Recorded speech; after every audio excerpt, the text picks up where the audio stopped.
so edubia Jinyame Brem New Town and Monyamon Kanyame Nsuta Pachi Dida Amangwase the Rose ya and also Ewakana Facebook Live and YouTube here Oyerepa FM and orepafmonline.com.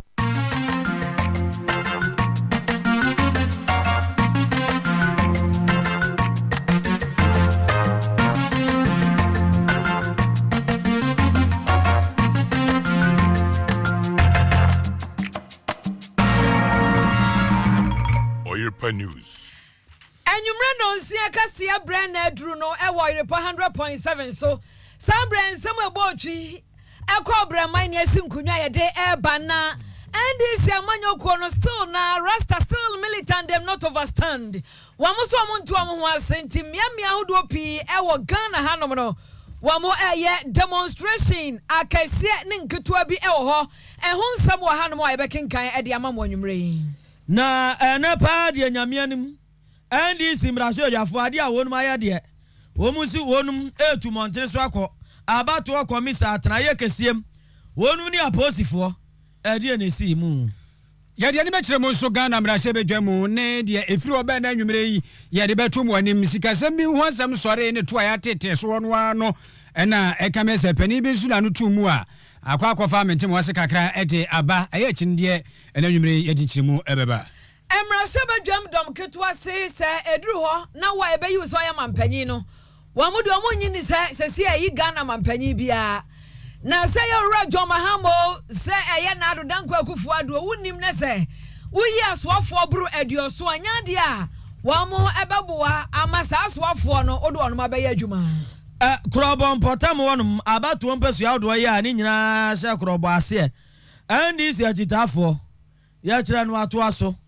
na yankuen esikuma do bebra kwanso de efiri ono mo eba ne se wo manfo ehurehura omso mo chi DC on bebo no pa bebo no on bebo ntuo no masan ekunu apisu ti baba akofo we nyina se de beye no mo ntwen na nwumre yi yete ebeto mo anim na yako omanfo man so America man no emu no wa mo ahyase ede eye enuro bi a waje tum se ebeboabo nipa ho ba afri coronavirus ho atum na edro ba kwa friend Pfizer COVID-19 vaccine no ye ora Joe Biden na wa yo mampanyi ayi no awatepotamo no wakwa woni de ede a chairman san nyina se edro no ne wo no enye hu kra afi amanoni samno amuno America English abrochimano so ane Europe amain kabomko wonu mpanifo so opekon obefa so de ahia no ahwe ane akwantu tabo ya wode eto English man no eso ne ade no obehunu na aja uwapeja ede afra ma hodo so na ya sene twema ba ebebrem South Africa mam ne begira busuafo de no so na mu fa coronavirus no ni nyina yete ebeto amona nwumre yi kire wadwen ne akenkan fa ma Oyerepa radio na se Oyerepa news Oyerepa news ya jiba bia feda mo ase ofide da ha sanso na tune in NFA Oyerepa FM YouTube orepafmlive.com ayen tinta no so akutira gu akenkan bi fa firi ho Korea na se mu aboafo no de wanu tuam te achi ti sabre wudi traffic so anaso aduru fie de urade ase na emum wudi traffic isu de nyabotre kakra da sebo a wonso beduru live bokrum pa enya sam ketua line na no den adroba fo no munya de mo chekere no mo ba mo fa nipa ne nkona munya dropping no aha ni se mu no toto sa na moa nipa wunya ye di bro nya ne wie pe mu se ebia odi obi bad na so na ate wani so ate ntina eno no mo akenka fo kro bia santini bi anuanom PSA Ladi NFA social distancing ambassador of Ata from point some no observation nkyere mu se sitia eni ade ibramu ntini adroba fo no manfa bro nya we kraka se mo bo short sa ya muzika so sa ka wona se enso abefa ho adwen eni PSA tiai mo ba enso abetu sesinum ebaji bi aka pa afri se sika mu pianye sipkawa na yankua nim ye free sam no nkyere mu ase kwankyerefo ya won na hwentete ne afei ye nkomobo ensam so ade ma posi adwumakuo no ne nkurabata ya wonum ehwe asian kwabadie ensam so kyere motor transport and traffic department no MTTD pani ya wa director of education ade ma wonum na won wade ensam to joy superintendent Alex Kwaku Open afutusam wasi adawroma baabi a ya duro no bro nyamrem se de nyina nim kwanhia de ne nete dada na so duru mra ti se ya ya na nkwanhyia no ɛma ne mu so ɛkɔ papaapa na no ɛna ene yi wɔsrɛ sɛ adaworoma wɔn ne a wɔn mu ahyɛn ahodoɔ yɛ adwuma ne adeɛ no obi ama mmɔden sɛ ansa na ahyɛn bɛsi kwan so anɔpa so ɔkɔ akɔyɛ adwuma no na nea wafeefee no amiamia ne mfe ne pane John ni jonku no say oh hyɛn no ahoɔden obetimi akɔ aba jojojojo ya wɔ ha bia ɛma ka bi wɔn mu a ne pan sugar on ni wura nse yɛ ne kɔɛ ne kakrankra ne kɔbɛn na fra ho nyina hohono ya nya yɛ bɛpai ɔzo wo de ne kɔbra nyame yɛ adom akyira ne yɛ de ne sesi no akɔ akɔtɔ ɔsi nyina no de nkwanhyia ba afei wɔsa de afutuo nso atodwa na wɔkyerem sɛ wɔn a wɔnum so edi hyɛn ho dwuma yɛ mpanifo ɛhwɛ hyɛn so ɔmanga na mu nso sɛ akɔ akɔba sɛ nei wɔnum ma kwan ma hyɛn bi akɔdi dwuma wɔn hwɛ na ne pɔtɔ kasɛm ne kwasi broni kan road worthy no ahyɛn yɛ ɛta nkwa na wɔnyi wɔnum ahyɛn ne yɛsɛ fata wa ahoɔden a wɔnum agye atum sɛ betumi ayɛ adwuma ɛne ama ne kwan ma ne mmra mɔnten soɔ ɛmɛyɛ adwuma mɛfɔ ɔmanfoɔ na ne nyinaa mu nso ɛna wɔkyerɛ mu sɛ adaworo ma paa yɛn nso ɛna kwan ahodoɔ ho yɛ atwa akwan mu ne adeɛ bronya aduru sɛ ɛdeɛ a ebinom wom me ko abantama befa foforo de akɔne adeɛfo no di akɔne abantuma we ya beti hupaw no ahugya wato ba bi wabo wato wonom no agya hokɔ ti wo pa cho sɛ yenyina ye ne nam kwan ho ye twa akwan pedestrians so ye momoden na yenya anifire pa nsɛmi wode fra na finch apansam ya wode ɛma ɔma ne nyina na wode to dwa. Merry Christmas to Ghanaians. But my admonishment is to the vehicle owners that please ensure that your vehicles are well maintained. And transport operators, please accept only roadworthy vehicles to your lorry parks. And drivers, when you load, ensure that you drive safely. Don't engage in unlawful overtaking and then tailgating and speeding. And carry advanced warning devices so that when your vehicle breaks down, you display it. And all of us, when we are trooping to lorry parks, when we are leaving the bus stops to our various homes, we should ensure that we walk along the road safely on the left and cross the road appropriately by looking left, right, and before we cross. And we should ensure that when we are on the road, we should be alert and don't get glued to mobile phones. I think when we do this, without risking, we will have a safe, peaceful Christmas and New Year. Happy Christmas to everybody. Yo, enti posi adwuma konkura bataya wonum hwe ahyen akobadie ensam so no adia wonum tete ne ade mu pani kwankyerefo ya woda wonum ano superintendent Alex kwaku open ana na fiji abansam ya ode ma oma no wode na futusam afraye wode bia akwa amaka awuranom ahyenkafo na afeiti mamufo nso a ya na akwa tempo ahodo ho yedi akone aba obi anhwe no ye na bronya ye nyina atimi adi mfefefe dedede bronya baba say ya Lauren Kwanshia no ya na doso pa ina dedewa ene de asisi e wo man mu nanse no nya asam keto akra woni a wafri mu woni a wadidam woni a waprepra ne ade na enam so ama wokọ National Road Safety Authority asoe ho no mu a wo mo panyi baako Owura David Adonten wose woni a odi akotene e wo ahyenko badie mu no se wo ye meto se wo ye driver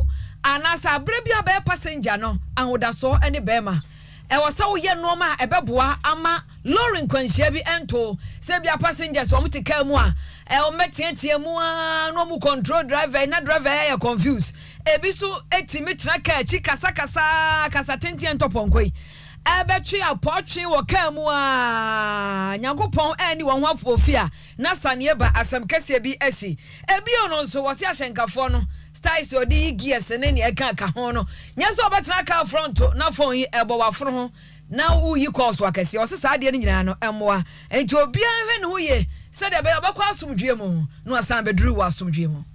Merry Christmas, a happy new year in advance. And as we have said, everybody must be alert. But our institutions, if you have something to do for Ghana, it is now. National Road Safety Authority, we are out there doing our sensitization. But it should be complemented by the police. So we want to encourage the police to go out in their numbers on the streets and ensure that the law are enforced. DVLA must also join. Go out there, let us ensure that the vehicles are roadworthy. We have just seen the vehicle right here moving from a lorry park, which is not fully roadworthy. We are asking National Ambulance Service to also move with the ambulances and be alert. In case there is a crash, they should move in very quickly. Our road agencies, Ghana Highway Authority, Department of Urban Roads and Feeder Roads, you must also move very quickly and be on standby. Patch all the potholes, all the road signs. The traffic lights must work, and then the street lights must also work. Collectively, I am sure we can all enter the new year safely. Ubi Concordia, Ibi Victoria, and Kabomu Nababua Amiana. Yewra afifu fronumu ewo asumdwemo wamo hwenye ya kwan no ntokro bia won bia no wamo tuatua ni nyina na obi anya na sade se ena sesese eno na be ma Lauren Kwanhia apa yen ewo omayimo Ewusia no yentu aso ne yankwa ni man report 7 FM so ni akakase no ane ebom godi amawo na se ya to abawi ohu enne sese social people ma yoko ni mu a etinye ba ko pa prepare dem woni se ebino meto aba ne skirt and blouse won makotim dia ma na do kwa kufu ado na shebe jono pecha so ntoma no wo betietie mo SDC and SMC a won patem won awewe krache ne wa ye campaign dia fase a amechese atuati asambra shebe dwani no emu chese urabafo ne ade oho na ba ko a efri asikuma odobe bra kwa empeso aso anase mansi ni mutitru eba ene se DC ne ye hwe no DC yesi achi na bebo no pa ya bunu wi a ye beto ye bo asnya pete abofre de bebo no ye bonu tuwa wie sa no so ade ese kum na pise ni nipa ba ko fo sa buro no nko akura timi kum etuo nko akura to bo we timi kum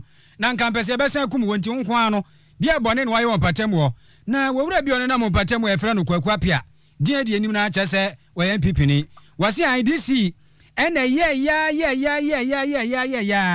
ya be piem asikum odo be bra kwa peso aso a MPP for to skirt and blouse men MPP ni no dan hwi osi akum acha se MPP wo manya na nya bia DC de waye de wo se ai ono a ntie ne ya si ababo no ya se agbontuo ne yakunu a na chese ne kwan so ano na afen so anibere na nso a bosan de kakra ekwakosan pani bia wono so DC wadwuma ko enya ne CM bato peso aso chese mensi ni mutitru Emmanuel Transport ko si nyako so nyako nsuso ni hu bi pa nti obi a gene de na kwaku apia yenti na timdidi ako apro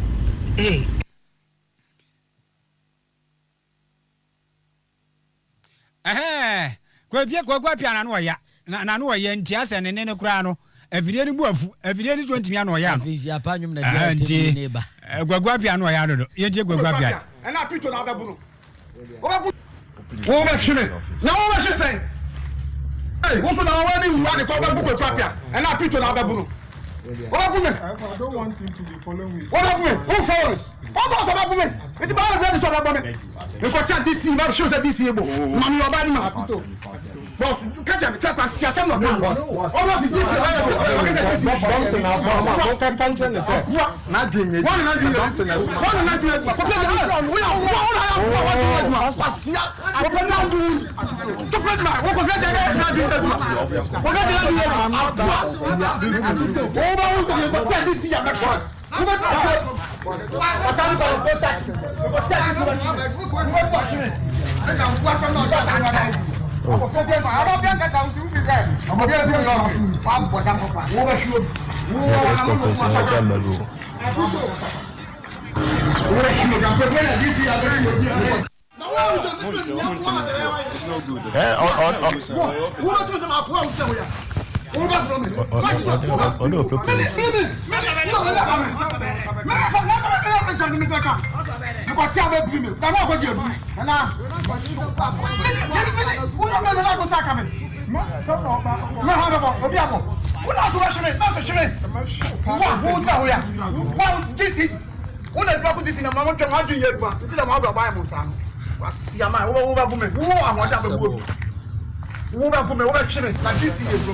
opa kwatia behweme na chese eno no nti kwagwa pia na mote no enka no wo ye MPP ni ya wo asikuma odobe bra kwa na homko PCP ofuru pa penso how dare you woni wan nti sadie obese discipline ayira wo wiase no saa na ekro nti DC die no ya tete apem em se DC no so na no odin ko ka so obebu kwaku apia no wo se what na so woni ayi baba atabekon afi baba atawro ne betekeri ase betekeri no so o pepe biava ko fo no ya so he we die ni gina ora esi osika no ko ti aso obebo me so o di oso pa fa be wo oba pe nti ayi no DC ya wesi kuma do be bra kwa Isaac Odum ene ani abere so esisi dia go bi si abono Isaac Odum e pe na dum no be ma to aso easy ba easy be ma to ya to aso ho okay enne sesa Ghana mra se bedwamu yete ho ene ko ba se dum kuma no mbo afu wo ma so de de afiri mra se bedwamu ho wo ma no anu ni abato komisi atan santa wo ko ye a na anyambia kwa so so ye chechecheche na ye nam je mensa wo he ye hwe no ene se musi wantan ya tibia fitie nra no a eba be pem sesebra wo manfo aka se tia se ba bia ne masikika kro no a ya to aba wie mentime wa se tweka ne ba bia ne masine nam no anyambia ke so anu se na ye yi a akonkon no mo aba beduru sa bere ya se nipa da se ne ntene ho ase ya sa no na ejade a cheso ye de tie ba bi me hye bedwamu ena ABF se ni endi sim da hye bedwanu wo sagnere gu abato peso aso ebie sori a wono kra na woye dom kuma no kasamafo hwenki tawdie so kire se minority spokesperson on communication wo sori an wo se hwe obi ntimi hunahunu obi wo mayi mu ekene se asia kanipa bi kasabo aso wonyam ya ye ntimi mu wo nkasa wo mayi mu nti se wono wo minority spokesperson or minority aside na sefa no communication de on kana no ntumu da kai eni obekasa pa obi ntimi hunahunu obi no wakasai e de fene dia kwaso tete masap abato peso aso efa ne se wo me so mo pe yin nkenkan foforo yentie no. The fact that you are even talking to me at the premises of the electoral commission shows that we have succeeded. We are here. I'm so coming all the way. You saw what they tried to do to prevent us, even as MPs. But the collective strength that we showed, we managed to break through the barricade, and we are here. So I can tell you without any iota of doubt that what we sought to achieve, we have. And the good people of this country are seeing that every Ghanaian is united behind the Tifri Nana Akufo-Addo is trying to do with the electoral commission. The evil alliance between the MPP and the electoral commission to steal the verdict of the people. It's clear today that everybody is resisting that theft. And we will not allow that to happen. This is an illegal barricade mounted. On what strength of the law did the police erect the barricade? Can you tell me? Under which law? Under which act? Which public property has been destroyed? So it's a funny thing. It's one of the oppressive tactics they use against innocent people of this country. I was in a scuffle with them and I managed to break through and get out. They are prepared to lay our lives down for this democracy. We will not allow anybody to suppress us. I can tell you that if we have to die to defend this democracy, we will do it. Go and look at Article 1, the sovereignty that invested in Ghanaians to defend our democracy. That is what we just did. We just did make sure that democracy, where they go and vote and they steal the vote for Nana Akufo-Addo, we will not allow that to happen. They are subverting the will of the people.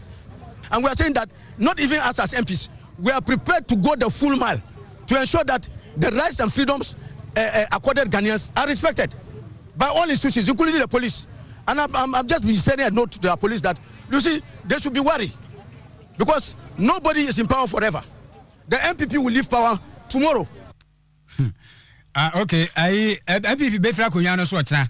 Kwa bia so mbe kwatena kwa ABF sene ena moten wenka no endisi mra shebe dwane sak nerigu abato peso aso ono na ye minority spokesperson on communication say we kitawde so ema ndisi ama yokoru afa wadum kuma no so afa e wo mra she bedwam we nsem a wade tu dwa che so ma ye crado full vem sempo kura posifo no omo de ne MSC say barricade na ko bebubu kura agu ba bi kura che se no ma kra so bebu aguram na wo mo akọ EC office wo na no na Samuel na te George dodo no wa se Sam George ono so na shebe dwane ani sinia o ningo pram Samuel wa kan nyina ne se hwe ade ane de duro ne sa na na ye kire se wo mo no o mo de ma dwen kura se posifo gina wan ko be gina ena posifo ni gina mo kofa sa yoyo no e ba ye ti no ma kra do so ni posifo no kwa be sa fo so no be sia ni pa e wo mai mu nti hu nyi obi hu yo mo pa kire nyina ne se obi ntimi hunahuna obi ye je Sam George. Police has no right, absolutely no right to have stopped us. As members of parliament, we walked to a public office. We notified the Marshal of Parliament. We notified the Electoral Commission. The Electoral Commission received a copy of our letter. But the Public Order Act does not prevent people from visiting. This is not a protest. If we had come in parliamentary buses, what would have been? When I was assaulted in Ayawaso West Wogon, the minority decided that they were going with me to present a petition to the IGP. Have you forgotten? We walked to the IGP's office. We were not stopped from entering the IGP's office. So if we could go and meet the IGP as a minority and armed, we are the representatives of the people. The gentleman who led the police team here today, Kwesi Fori, he is my constituent. When the road in his neighborhood was bad, he called me as his MP. Even though my work is not to construct roads, he called me and we supported with a grader and latrite. So if today, as his MP, I come here and because he says orders from above, my minority leader, Honorable Haruna Idrisu, you are pushing him stopping him from presenting a letter to the Electoral Commission. The Electoral Commission will come and meet us, the majority in Parliament, in the 8th Parliament. From 7th of January, we form the majority. They will come. Interior and Defense Ministries will come. When we get there, you will see the power of Parliament, of the majority in Parliament at that time. It makes no sense. FPU, water cannons for unarmed members of Parliament. 106 members of Parliament. Jean Mensa is so haughty, so full of herself, she cannot even come down to receive the petition. The same members of Parliament who approved the budget, they are working. The EC office is working. When we got here, Kwesi Fori said he was going in to consult with her. He went in and consulted with her and came back to us. If she was not there, he wouldn't have gone in to consult with her. Well, yes, I'm George and someone to Johnny go from Prabha to Abasaso. Brashe Bejanin T. Said, yeah, Omutimbo Grimsa, no more quanti. Some George said, Mammy Jane. What Jinwood did do a minimum Jinwood desire, Rabado too much. Never hasn't so oil Zempia boom. Decided your more can, Sam Mamma Jinwood did some George in somewhere. One year be a Fusenia can and Ray. Why do you say? For General at Oyerepa radio near Kenkai and my pictures be in a iguan wabro, some of us will now posting for so swatted to Omachania, the Empress from Muramu, on na barricades in the man did the kind, ye did be good for 1 year, dear no. Anyway, Ghana, I assume you're trasso, you're quitting. Young Twakas, and so bad by Hannah backing can a badger disabate, ye. Beda basse, no pounds in my ediono. Oyerepa radio and our so egusuono. Na endis yamanyo kono die wamonyo ma freedom fighter standing on the mountain. Wamu pass freedom, wamu pa fa hu die de say. One person mu ko Jubilee House. One person His Excellency John Dramani Mahama eko Jubilee House. Nanso se be wie Esa sabatu komisa edi can declare da say His Excellency na do dan Kwakufuado wano na presidential abano ayeto ye no wadi enkunim na ene atwema mentwe a ekoso no bia ekoso na ene ewomrashe badwam no assemble esi ho Ora Haruna Idrisu NY minority leader emrashe badwam dom ketwa na no ni na waso no assemble pa wono no wodi atu ni tirim no ade a wabɔ ni tirimu pɔ so obɛyɛ paa no enyo ɔno nko a wɔne mmrahye badwam dɔm ketwa ne NDC fo no sɛ obi nim na wɔnim na wɔyɛ sɛ wɔne a wɔbɛyɛ asoafo ne ne ɛkeka aka ho no wɔne ɔma bɛde akyerɛ nyinaa ɛboro 70 aduoso a ɛne ɛba hanya wɔn ma kwan kura na wɔno deɛ wo hu ne sɛ aba no ɛyɛ mampanyi aba no yɛnya declare Ejisi onyago wo pa no John Dramani Mahama na ba weni o se na ado dan Kwakufuado na ba weni o se akua donko na ba weni o se gum party ru an kwane afre ne sei owura Christian on na ba weni o se kunadu agima Rollins na ba weni o wo hweye na saade no antem te kura wanyi asoafo na be de akire amuru aduoso nya saade a no way ba hanya nya dia wonom ebe makwan. So we expect that going forward, without prejudice to who is declared president. For instance, I expect that whoever wins the presidency, first of all, must cut and reduce the size of government. I will not, whether as majority or minority leader, negotiate with any president on reducing the size of his government. He must, because that's what the Ghanaian people want. Why would you want to have 120 ministers of state in a small country like Ghana? Why can't you have maximum? Parliament should not support any president to bring in appointees and appointment of ministers and deputy ministers exceeding 70. I wanted to reflect that the Ghanaian people want a preservation of public resources and its prudent use. Sure. And in that use, they want to see the number and the size of ministers reduced. You have to provide accommodation, provide vehicles, four-wheel saloon. All that counts as a cost. That can be used to take care of a pregnant woman or some sick child somewhere, sure. Whoever becomes president of Ghana. And we are tying his hands not to be wasting public resources and on profligate expenditure. So we're not tying his hands. We're just saying that spend the taxpayers' money well and spend it prudently. You don't need that large size of government to run. The entire American is Ghana is a Ghana here. aswafo ne do so no ka obedam baabi obeda eno ma behia no a wo de be ma no so wayi ni so aswafo na opanyi bi no ne nyina no na sika no na ekro no nanso opemfo bi wo baabi oyafo bi wo baabi sai sika no ye betimi de ahwe no ne de aboa no amoanya nkwa eno akire no na wobusa se sesia no emrahye bedwoma chia mehene hwan na mbesusu se ye beyi no no ababa ya chia mehene no si de aye ne de nka yenya achia mehene a wono a woni NDC woni MPP woni amanyo sem bia bata no ho a ebeboa ama mrahye bedwom dwumadie no atumi akoso. Speaker of Parliament, you would need somebody who is above reproach, above partisanship, familiar with the rules, have an unparalleled commitment to the good of Ghana and to the service of Ghana, and will hold the two sides together to serve the good of Ghana and not serve any parochial, narrow partisan interest. That is what we should look for in who the speaker would be, and one who would build Parliament as a responsive, transparent, accountable institution of state that will allow us to hold ministers, chief executive, and other appointees accountable to the people of Ghana in the name of respecting the sovereign will of the Ghanaian people. I won't make a determination of that. Professor Michael Kwe has his positive. He's contributed immensely into rebuilding and improving the parliamentary service. You can't take away that from him. But politically neutral, it's difficult to judge him and many other speakers. So you want a speaker for this purpose of 8th Parliament who is politically neutral. Yo, I said there was something. You are being a Bamma Sabajama and Mwadaho on Fahish Munya Najuma. No Bashama, a Contabu Papa, a Coso, na a Honda Betom Sena, Cecia Chamehenia or Honomo, Professor Aaron, Mark Okwe. Nejuma Dian is sign at 10 or so. No ma pebi woni mu a waye no aboa madwumadi no akwaso na emom no so no waye MPP ni ti ope obi foforo na amanyo samo mata no ho a dende na nso wunya no a eno beboa ma na dwuma no mu aye soronko a chen de oho sesia no Ora Haruna Idrisu minority leader ayem rashabedwam dom ketwa na no ni ono aso na Tamale South emrashe bedwani. We have received a stated position from our parliamentary candidate.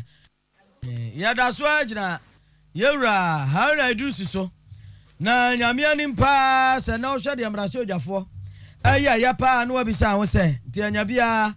Wonum Natim Rasho of Yoma Samradia Maya or Forma say Yeniso. Abra Woodman Gaso Musamra, no Munim Raso. Suppose was you. Yes, if I am among Conuma, Jafasonum Con will be sent to that be asset. Moya the Mbayan, we had money so temo. Mobre, Nampa Babitra. Na fei ebiasem kuma bi na mabunu so di yantiase na ebi abinum so yabasabasa entibu betimi anya akokodura sori agina ba beka so asumdue mutufu se o ma no asumdue ya nwene ho me anya basabasa ne ade ende eja ya asem fofra nene wonum to santen no nyina se tuntuntuntum ne nkokọ akọ abato kobise atran mu no botaye titru pa ye onum de koye wo mu si abato komise Wamra Montenso na tachima na afọ abato mbasua so ema no omu kenkan ya ahọ akonwa no waje dia man pipi sungogoro kwa amanyokuo wonum ba wogina wonum na emu ru amatenaje mensa ko osa no wo meka no from nyini maam no awia wonum honom no awia onum ampani die asa ba ba wi onum tachima na afọ abato mbasua so akonwa ani omu ntia se da bia de ntia abato komise ani recollection once am roma kenkan no from we kura so de okania se GTV fo sanso se wanfo omu mfa camera besi supefe Ghana for nyina kan bi na kwankwa ese ba ko bi no a wo kan eduru 10 wo free 10 was 100 on say grofos ombre ya sebo wa bre so nti wo mu so mu pesa bia hunu enti yemfa camera nto so no obi anhwe bi nti ano ho na ntie na nembra so odwafiem don kuma ni nyina gibum so onum kwa abato commission honum na wonum akwa kandi omba kandi akira no mu ko ye posifu aboban ni edi kan o munyina ye nyina ya tia fa so o mu me yakwan mo ntwe me amra za na ni ompia posifo nsi nkan ya na ni aposifo nso esunsunsun kakra ni ade wi achirom timi tra de di kan no na ni wonum ekoye no onum koye no ma mi je mensa ne do mu si omu ni wonom ana andi si ameneko onum rasio jafo ne se so omu ni ho aposifo se be to mo enti ne ya betisin yanke ya de ebra no mujina na abubu anu ide ne yamonye opia mo de ahya ne nsem ya kenkan munyim asum na mutie enom kenkan adigu aposifo no asum sa abato commission jomtre ne ma me je mensa ne dom dam bia obeba bia no aposifo na wo no wonum fankra no emma no na owura Haruna Idrusu aya wodi wonum anim adi wonum koye wonu owura mantrepu muntaka wonum na di wonum koye so onim dom kuma no aka ni fom ra hye jafiem yenti owura Haruna Idrusu nsam ye odi tudwa. We have received a stated petition from our parliamentary candidate, the winner of Techima South parliamentary election, Christopher Bier Basonti, on the happenings in Techima South, that on the day of the elections, long after midnight, agents of the New Patriotic Party raised issues with 3 other polling stations before coalition even could commence. The returning officer later announced a change of coalition center from the community center to the Inferior Hall in Techima. That at the said coalition center, the parliamentary candidates representing the agents agreed with the returning officer to resolve all the outstanding issues relating to the 5 polling stations that were raised by the returning officer and the agents of the New Patriotic Party.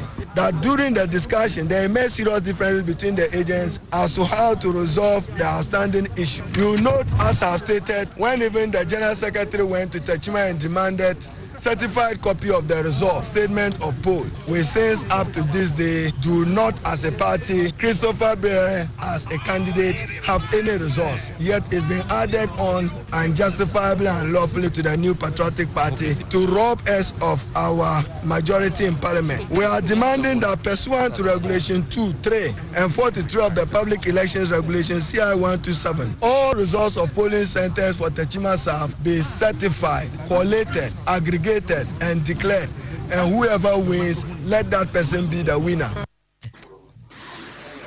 Sabo, ononya for Haruna Idrusu mrasho ya fem dom kuma wonum ba no dani ne wo wutie ne ye bia akora wutimi sa papa no na ne dede de aye bi pa fi so wutie ne wutimi sa ne kurasi owura Haruna Idrusu no di oso manyante ya se aba no ya wia wonum Techima South onum no ya chinchim wonum sa yankwa amanso ye ni nkomo ya ni Peter Fosu di nkomo wa ya communications at the man PP e wo Techima South onum Peter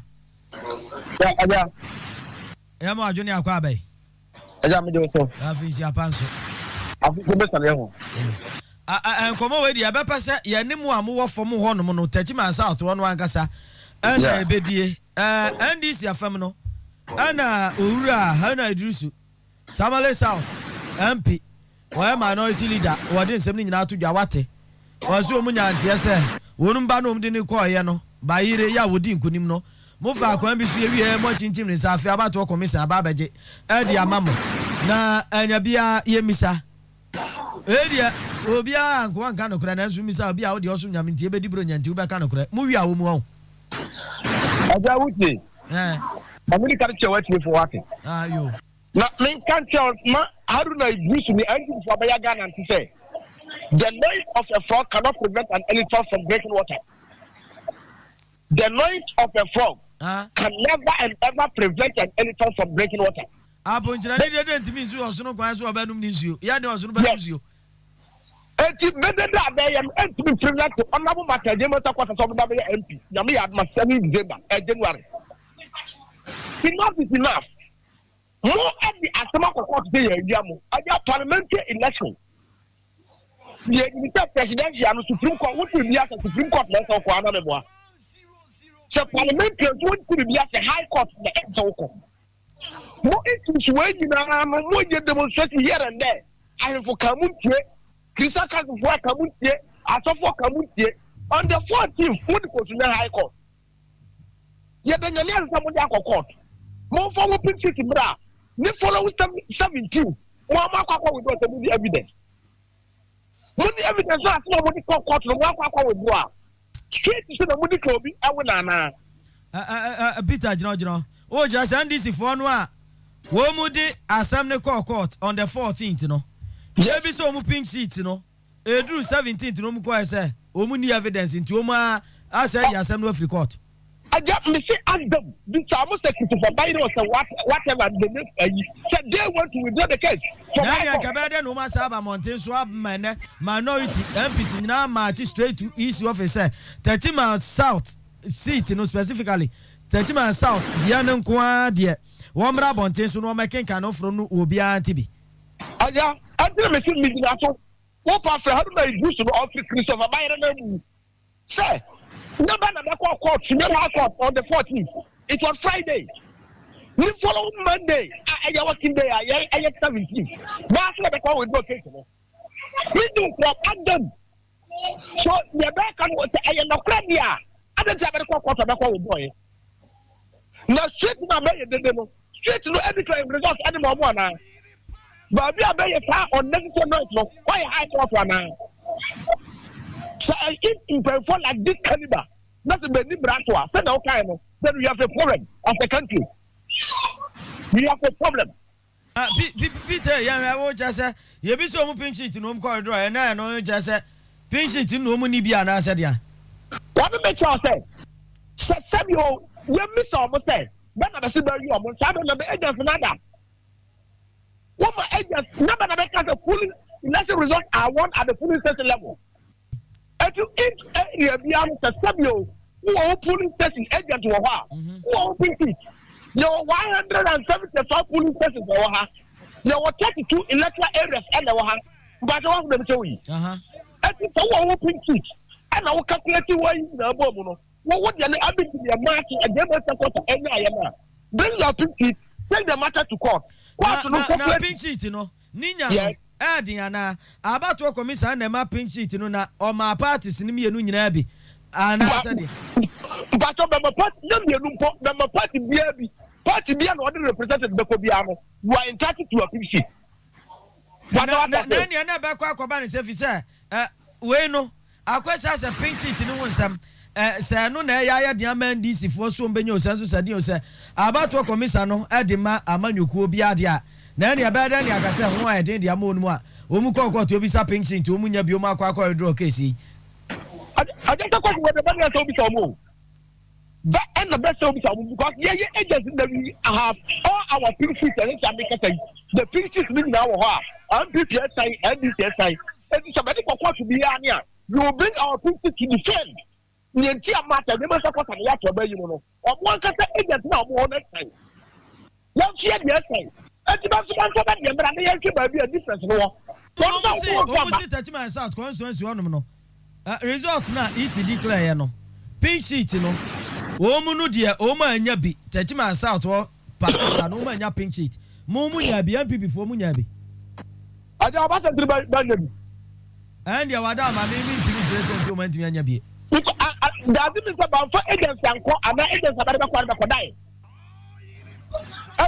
What do agents acquire? Not a what class who agents, not a one nothing people. Yeah, who blame is and all blame people. Yeah, because I say I didn't perform, we are competent, not reliable, but we have our thinking. Yeah, the question is in line with that of easy. It is supposed to be and then they should be able to give you their printing. Now, we cannot understand the employee now in here. That's why we would the high court. Now, won't withdraw. So, should they blame their people or they should get issue? Should they blame their people? And we ram out the men's course, Chitafo, Mubosana. Oh, yeah, what to say on the 6th and the 7th, Yami Adama, Chabra, and all your teach myself. That is all. It's not the catcher say the noise of the frog cannot prevent an elephant from drinking water. Omudenda Omuyano, and prevent Zobe and teach myself. Yo, Peter, my enya fence ya. So, na, you have to ask actually why. Martin Medafi. For Peter for why, Kizadia Kuo Quantrefo.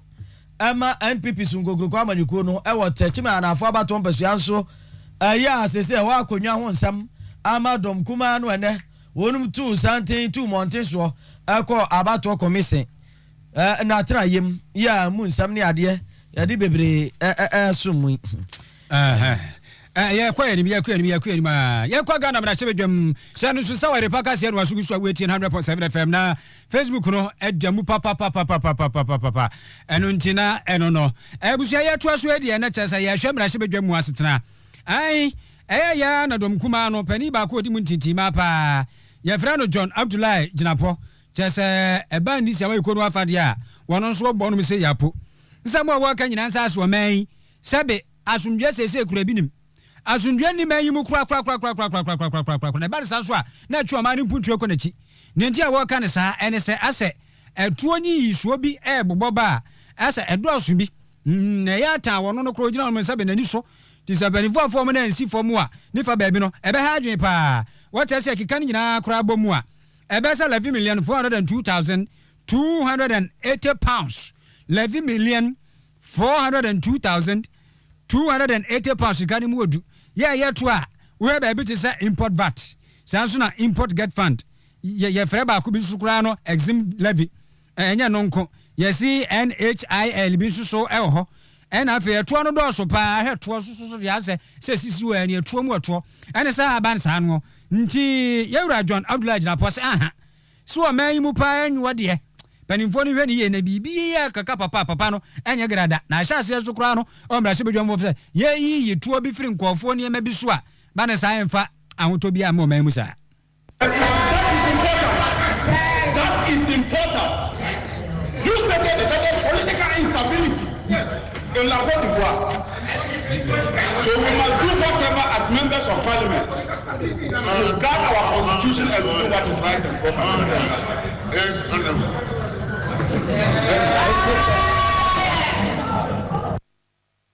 John Jinapo na mote ne kana se kura no hye bedwam wo no se wo mu disikasam kura no atu apaso no mo ka so mu bobo sikasam ho no mo sa asan akwanetia koanwa na ba bewura mayosem mu kire se ase obi e ka ne de efa mprepre nkunimdi a NPP adie ene de NDC fo so mo ntiase so ahunu nti se de edi adaada ne eno no we kura ka sikasam ye to ho asam ne ye ka so ahunu ene se ba bi ene na mo no no e wa na kwagu kwa aten so afo abede akire yo he sikasam so ene ye wo kwa yi a wobuase atoye fam wobuase west a oni mra hye bedwani ene nsem a wo ka wase ene se ebi a wo ha obi ananse ntiwahye obi akwaso mprepre fa hye ndisi fo no yenti ono so Mr. Speaker, I thank you very much for the opportunity.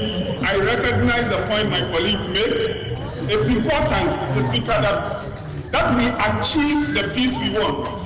That responsible people must behave responsibly.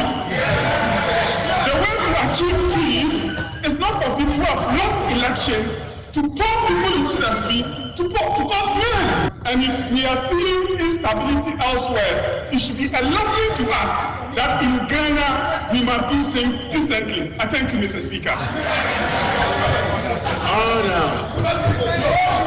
All those who come on the motion say aye.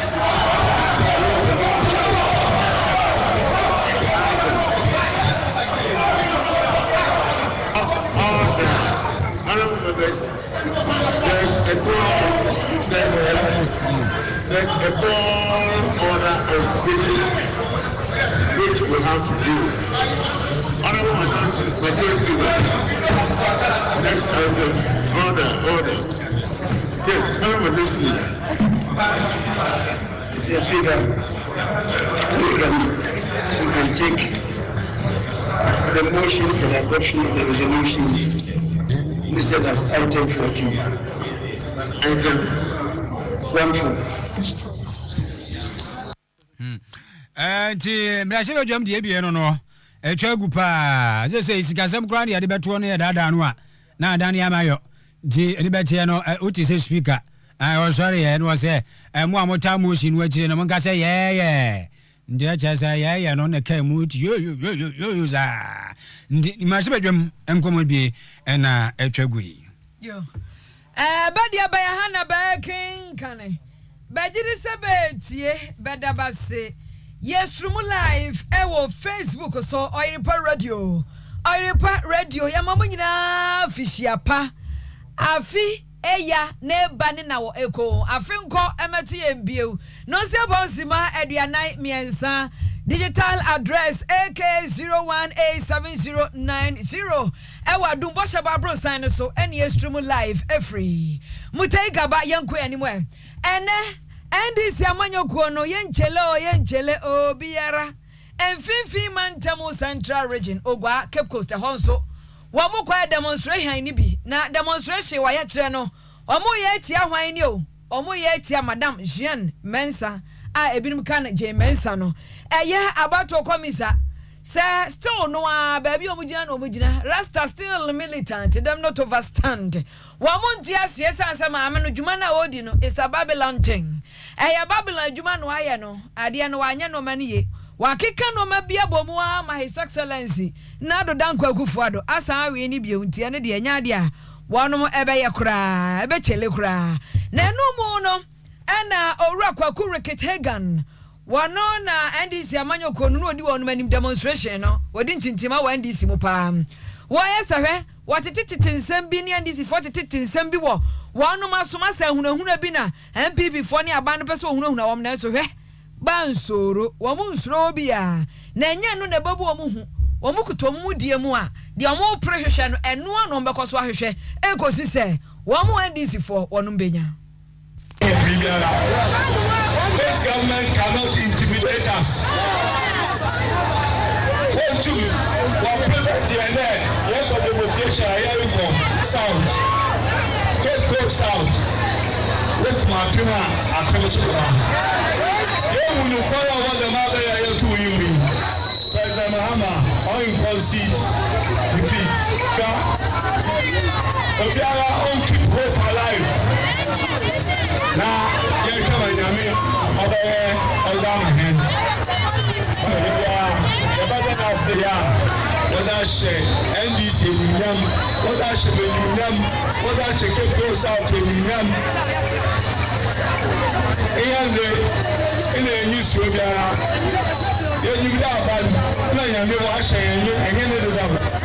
We put it in a new Mahama, and you see him. The Bolivia, you know, Yabaki, and Black Pando. Yeah, Papa was an LK, Yabaka and Black Pando, and County.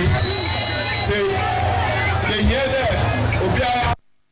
Ayo, where aye, Oyerepa Hagan, one no any demonstrators, no. One more aye demonstration, no, and him now Cape Coast. Cape Coast South, about 1 person so Emrashe Bejani Enono. Now Ross Solomon Cancer, one so Abajidi Deepa, one this Yamanyo Konumu, and Caneno na Oye National Communications Officer, at the National Democratic Congress, and this Yamanyo Kun was here, one bako quarter power, lie summa talai. No matter what I go on, I found only the Besibia court to the more evidence. One more idea on the bachelor say, wait, and no more Jinas Wakasa, Bania Wiamu, Nemo no answer on Bako Court, a so ever talk from Monday Decay. And to demonstration, I wanted to one more demonstration, one son as sometime. One more landed on our court. Yesterday, I'm running a Yungo police station. Now, you know what you plan to do? No one's a court. I know some what you plan to do. I know what's out here then. Court.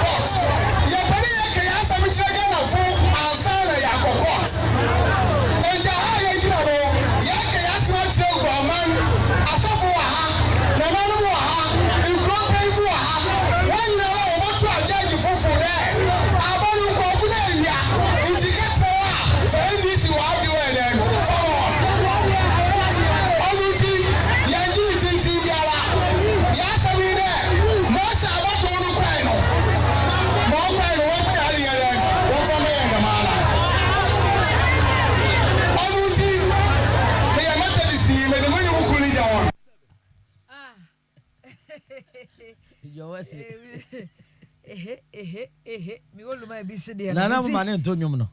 Ozo ade ne nyum kru jawo mu. Oto de ja ya pa wanti. Enti ate ho na free ho no.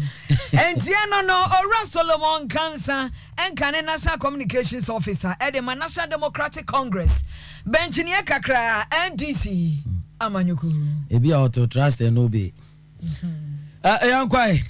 Afe NDC nsam no a yada so agyinam na krobon potam wonum abato on besu ado aye wonum ene wonu su onyina konfu a e bankyere ye kro wonum atumante so aye kyerehye NDC ntade ne ade asem kro ya ho sa ba ye to ye wia wonum so onti ne krobon potam abato on besu ado aye a ehye krobo ensase mu no ene manya krobo na na afofom ye kyere lo wa manya krobo abato on besu ano afei manya krobo ne surufem apa menya kropo asio jaman so kan ana yilo kropo angasa so ka ho ne wonum nyina ka ba mu na wonum etimi edi ahia ya womu hia ewo pon na wondi ahia no ana aja won kan ne mbeka no wote ohugu monte so ani wonum anante papa nua so nyina wo makwa fo agumenya ene mia do no a womu wie ya anaja koko bode mu amandisi amanyoko no mpanifo bi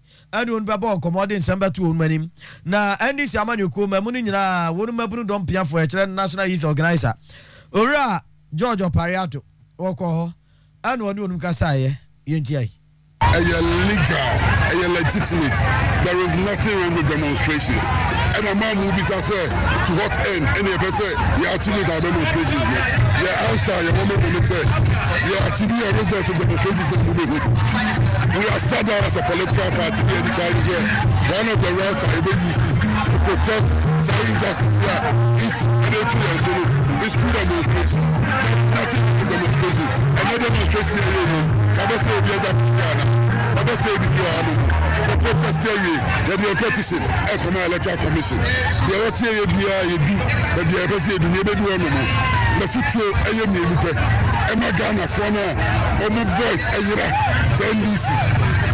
And yeah, Bonnie, and I say, NDC was a member, so NDP, young chum voice, that's NDC, some about your chum voice, Sabi, and yeah, this show, Obi Yagan and Intel.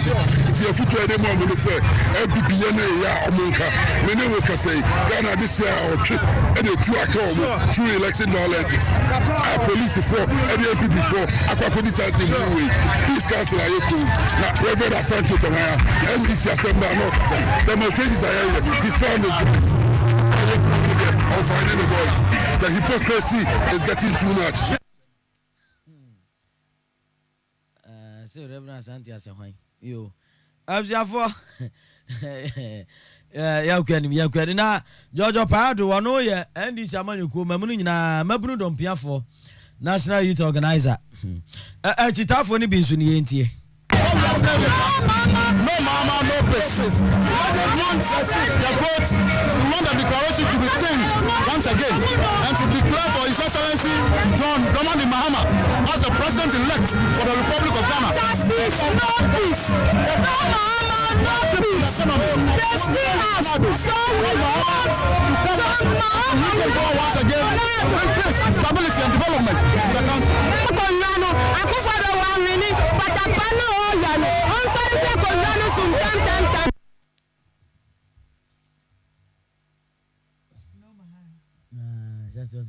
No Mahama, no peace. No Mahama, no peace. Cha. Sasa. Oh man, it no Mahama, no peace. Peace is a dread education. No peace. No peace. No Mahama, no peace. Na painting no Mahama, no peace. Okay. Madam Kwana. Bema ko. Peace yenkoi. Koba. Okay. Yanko asumdwe kasie mu Ghana asumdwe a oman no apa obedwaku a omo hwe se enwuti fafa zaman lafia enkrani beka se hejole asumdwe bedi ahim ewo mayimo ye from National Peace Council enkramofo ewom Christopher ewom nananom ewom Ghana for eko Dr. Enesedu Jamfi ena edwam treni a wote adwam ema eko we was say sa demonstration no pa no NDC for aye no wono de sebi nyo no beka se munyai ai eno nka se munyen so na emom no owo futuo kakra na futuo ni sa hwe ya ye nkro ye kinkre ni nyina no na kromfo amamofo amagidonfo o ma beji demonstration ata o mani asese kaji afa no mudi nsamone se koba ye de be sha NDC for se wono no aye sanse ye ni mo bia ɛna wɔn mo a ɛne anim wɔn mo ti deɛ wɔn yɛ no ɛyɛ dangerous pa ina the dangerous sad demonstration no ɛyɛ adeɛ ehu pa ɛyɛ bomb ahwɛ yi a ɛbɛto ɛpira wɔn mo ankasa. The clean sheets are available. Let's pull them together and let the court decide. Let somebody investigate those situations and then give the court the answer. And once that is done, we end this case. But constant threats, I think, poses a danger to our country. And you may find a situation where criminals may begin to infiltrate into their ranks. And the fact is that whatever happens between now and then, people will blame them for it. It may not even be coming from the party, but people are going to blame them for that. So that will damage their future reputation as a party. That is why we appeal to their members and their supporters. Let's tone down and find the appropriate means to address these issues. Demonstration no betimi ase wonum din ekoba se nipa bonfo de wonum ho ebaji mu a ahwe na anyeye ananko yi ama wonum Dr. Enesedu Jamfi no de to aso se ebetumi omo pink sheet no omo fa nkokọ to e na yempre ema wo mo na asam de ni wo na wenum nyina no ya na enya de a ebeboa Dr. Enesedu Jamfi National Peace Council Ghana sumdue bedwakuo dwam training Vixi so mo bia fishia pa beji bi koma yere sabe wo mpra so ate wase o ma me papa bia dibronya no manenya kono lazy wo hentuma papa bia de aba abroche ton ne de abegumo efe na wa wo dada no otimi se you ne me koyie wo Vixi fabrics ne de me fewu bia etu bia ton e wo ho tiase asa dum railway police station wana rigo go story building nim first floor na wo se na Gani Hagan ena wo 0542 314 037 nani Vixi4 enhimo fefefe beta ni adura ye no mo no beta GPC eba Mr. Ohe usisi oya obo anu ho asabe ojana ne ase emakobiri na muta na sisi so ntrum ha adwen tiase se beta GPC oze obo anu ojana na ase nto so ho ase makobu mu ni akakaduru onsusu ani ani ya esiade kokonu no eye beta GPC eba Mr. bomodi ama nsanka bi entu ase emfama wo na usisi no etimi madwuma kama yama mane mema nyina na beta malamis no madedia ya fo sabe akan kofo gudempa na nsen kofo ma trese malaria no enkofo esmo kra bomoden so sabe ka beta malaria mix na samalamis no na emwa wo konu yesa nyina emuo enuro we ni yenti wodi oba promise ba hanu sia beba no oba pa chan e ho sa so na free heba sameko dan heba kenji na Fred Messi so ya twapi ho nyina akwana kwaji bi nanom 0266912791 0244939193 enonwa aveye tiedie obu ono mu asabio na ne dem ho no ayesi one time na dwaye ho no enka basa bia ho bomode na ma sanka simply jema body wash now there efa dware so ahuna no di ka dware a eboawo maskin no eye kama afa wo jenso na wo di ahoro wonsa enkuko di ade mu atu James ase a we 99% ni nyina beko ye fra simply jema hand soap jibi na fa di sa adwuma no ena simply jema dishwash no a said the American no restaurant ho on ne ma modi dimu ne sa ne ma bi ntafre bi ni nanam fi on nam kuku esisi obasa de nti wodi he jibi na fa horo ne ma na dem ho ena fa restaurant chese choba so nyina no e ho twa neat emfama wo afa mu susu a abase ebia wo form ho no so no glasses na nim efia ba ho oba nim se ya watimi se glasses na e studio ADB nim no emute wan kama ni nyina no e ade ba akopɛ efra no simply jema surface cleaner jibina mu awo afa susu no jema zo ni de obi ate ase se ade horo niema mu ye hwambro nyan awo beba fie empefi empenim guase bia ho so ate to ba abi shopping center SD Karam Dan Medum no so pugu ha church sisi asa wo ba 0206 644249 0247224515 na no abusia bomoden na ene yanso so ema babia engu emfama wo na wono madawroma eno metai na kire enwere ti asese prekese na chagija drink so onunu bia nka bebu apa abro nyan yenunu niema bia sa keke padua no bejeja ni padua no so kama ama ahoden abade ama wo prekese na chagija drink no preservative bia ni bibia sa ni binim so hono natural crogen wo ba promise ba ha na se empo prekese incorporated do so ponu egu ho 0244164527 onse bronyan ebia na wankase wantimi anhye da no aduane papa bia TC ho time and chances fast food bia nko di hwe akokɔ sere pa asa akora foforo nan se tabem ekoyie keke bomoden ne kotisi kodi e wo scoreboard janse won ma atafo kono no nso station wabo se tisi wabo na duane jai so form na pai teta fresesi ani emro dodo na fa programs 0249 030830 0249 030830 na yakɔ hwani bo no ma nani no hwade ohuni ye wo be hia glasses kakra special line eye care se no misi bu adwuma no ekoyie pa special line ho ye be hwani aboa ama corporate eye care bi na be hia de be ma wo bo nso be hia refreshing bi so no bet test woni ni kama de ama wo afesu screen papa bi wo de no kra na VFT anase OCT a ye betu ya bo asne aye wi a ya hwe ne asoso so kama de wa famfidie special line eye care omba adwuma pa prepare second street baby a best point for no we no ayadum melcom ombo ho ena lasa building no nso Dr. Mensa Ketia 0264901891 0559809090 na eno no oh boss ebenie me say boss ebe electricals oh yenya hwania adomada so